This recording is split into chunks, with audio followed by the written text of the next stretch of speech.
Welcome back, class. Good to be with you. For this next segment, we're going to do the chi-squared test of independence, the second half of Whitlock and Schluter Chapter 9. Now, the chi-squared test of independence is a test on two categorical variables which can be displayed in a two-way contingency table like we saw last time, explanatory and response variables. And what it's looking at is whether there is an association or a dependence relationship between those two variables. A lot of times you'll hear people use the word correlation. It's not the right word technically, although it is the right concept, namely association between two variables. But in statistics, we reserve the term correlation for two numeric variables. So here we call it chi-squared test of independence. Okay, now we've got several examples we're going to do, but using the example from last time, whether they took aspirin or placebo and they got cancer or not, based upon our looking at that data, there's probably not going to be a relationship. If we conducted the chi-squared test, we would see that indeed there's not. But how would we do it? That's the question.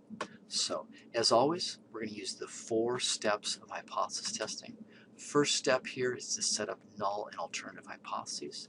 Second step, we're going to compute our test statistic. Then that will give us a p-value. And finally, we'll use the p-value to make a decision in step 4. Looking at things just a little bit more detailed, the null hypotheses for the chi-squared test are always the same, and they have a nice format. X and Y are independent, alternative, X and Y are dependent. Very simple. Independent is going to be equivalent to our test statistic chi-squared equals 0 or somewhere close to 0. Close to will be determined in the test. Now, we can do these either on R or by hand. We'll look at by hand first. When we do it by hand, we have chi-squared equals this statistic. Observed minus expected all squared divided by expected. And then this is, again, the Greek capital S for sum, which means we add all components together. Okay, so to get this, we need the expecteds. Observeds will come from the table, and we'll look at that. Now, the p-value is going to come out. I'll show you that. This is the general form of the chi-squared distribution. If x follows a chi-squared distribution, its parameter is called degrees of freedom. Degrees of freedom.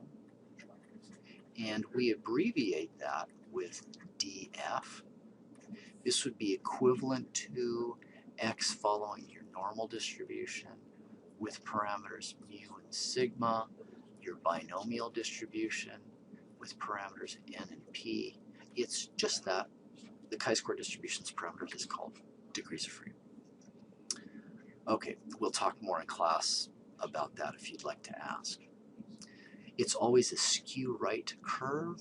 Starts at 0 here on the left, and this critical value is going to be a value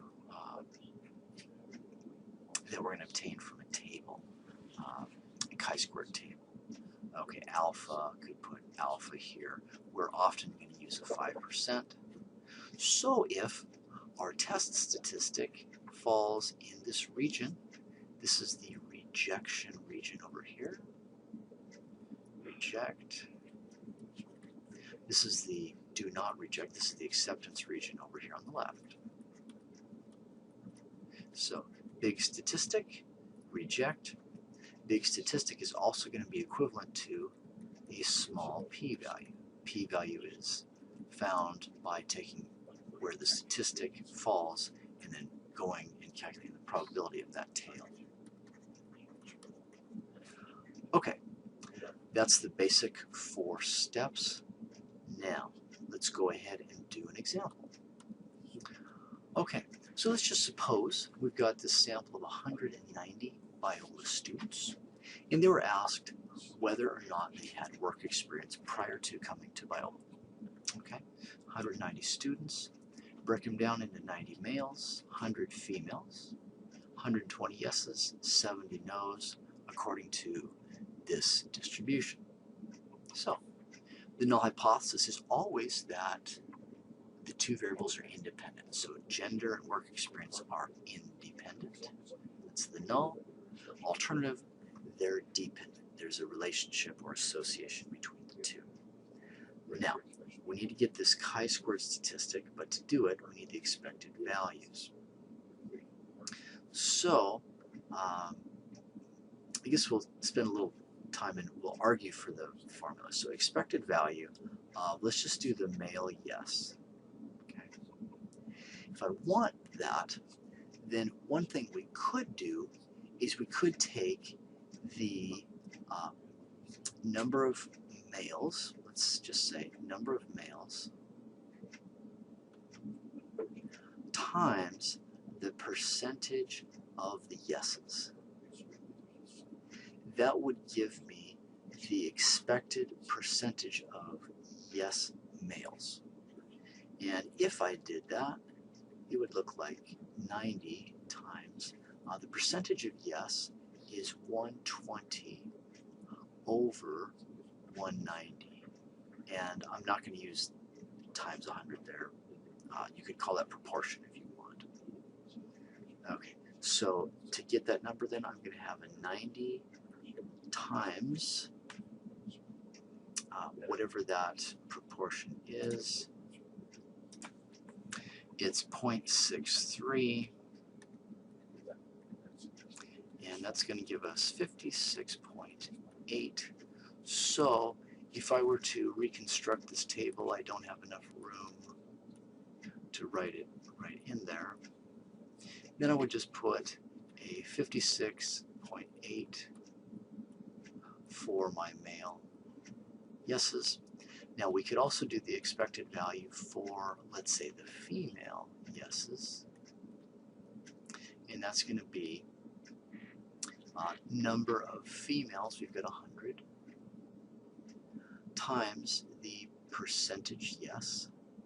Okay, so that percentage yes is going to, again, it's going to be 120 over 190,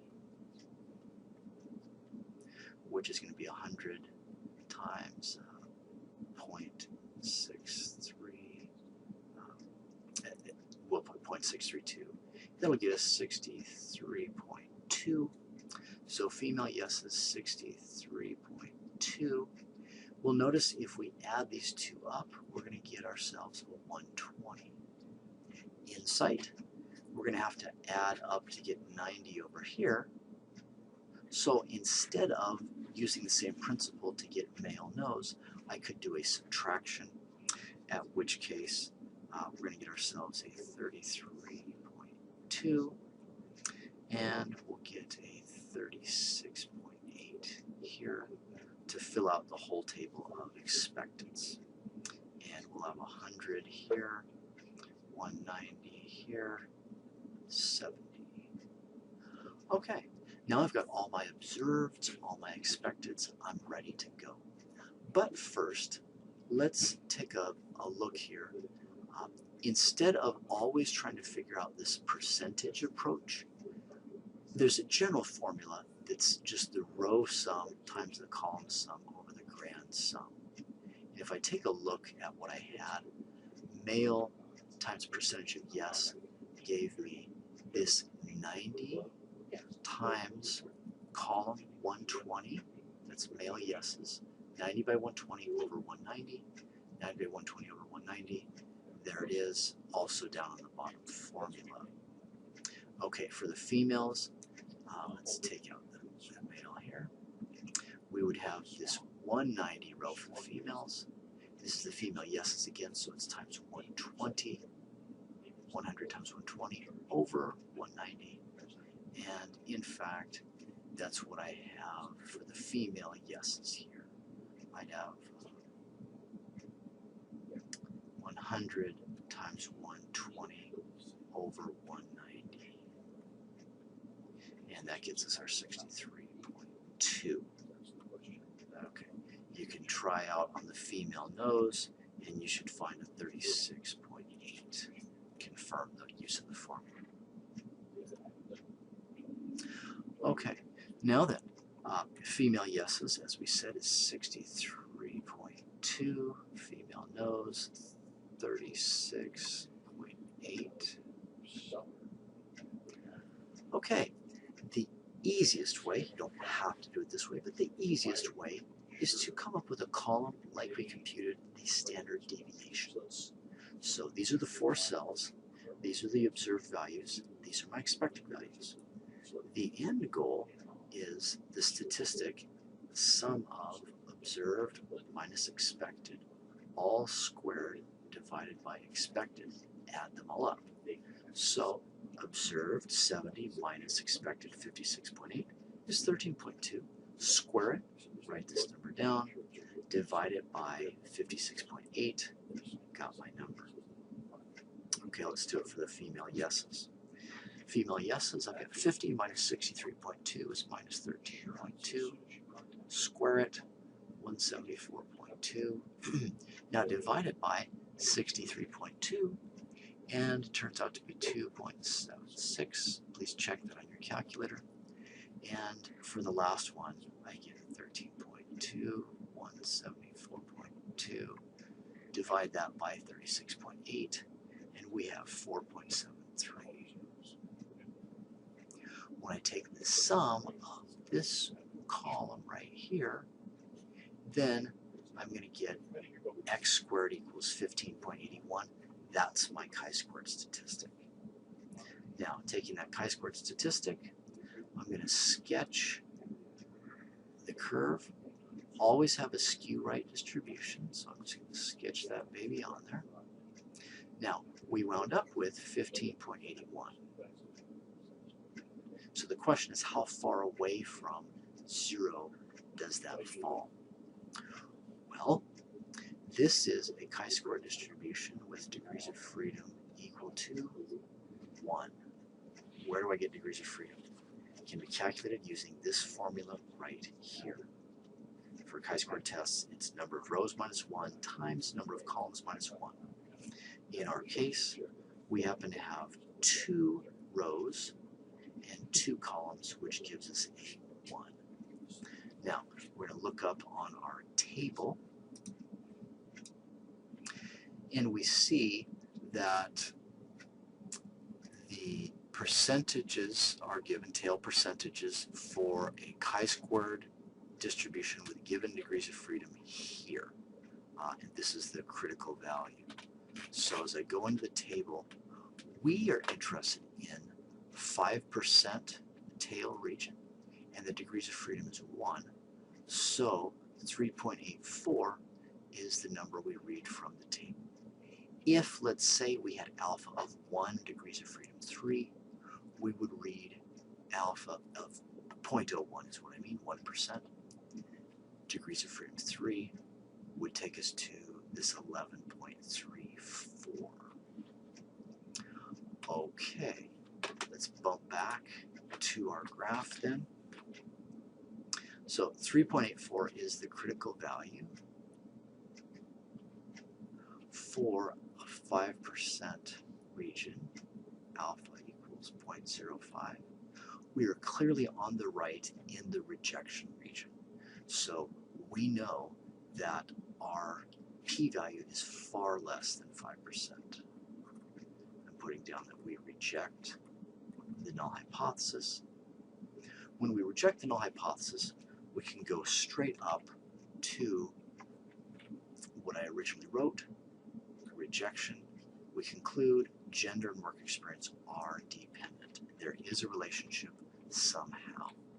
Now, if we go into the table, we can calculate that males with work experience is 77.8%, and females with work experience was 50%. So those differences are statistically significant. Two last things before we close. First, the assumptions for the chi-square test of independence. I have this written. I do not have it written. Okay. So the assumptions are as follows. 80% of the e's are greater than or equal to 5, and none are below 1.